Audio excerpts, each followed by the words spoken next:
Біздің арнаға Лето саяжайының тұрғындары шағым айтты. Айтуларынша олар тұтынып отырған электр энергиясының бағасы тым қымбат.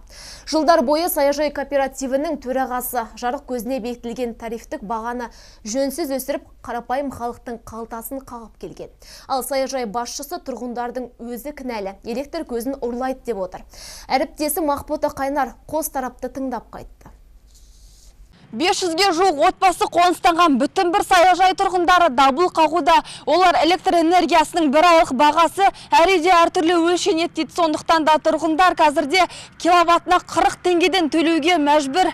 Тарифтің бағасы не себепті қымбат? Түсініксіз. Одан ешқандай шешім шешілген жоқ. Одан кейін мақұл, міне көмпіс қарағалықтың ешқандай жан айқайын, жанын жағдайын түсінетін ешқандай әкім басшылар жоқ. Лето саяжайы Тараз қаласы аумағына 5-6 жыл бұрын қосылған. Үйімізге көгілдір отын, жылу мен жарық кіріп, өркениет көшінен кейін қалған кездерді енді ұмыттық дегенде қуанышымыз ұзаққа созылмады дейді олар. Осы ауылда горводоканал тұр.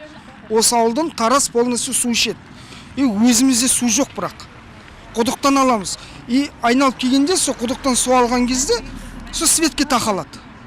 Суымыз свет, жағатымыз свет, тамақ істейтіміз бәрі свет. Электр энергиясы тарифінің құны әр үйге түрлі бағамен келеді екен. Жергілікті халық осы күнге дейін киловаттына 30-35 теңгеден төлеп келдік дейді. Ал апта бұрын тіпті 42 теңгеге дейін көтеріліпті. Айтуларынша саяжай кооперативінің төрағасы бағаны шарықтатып, ойына келгенін істеп жүр. Біз дачада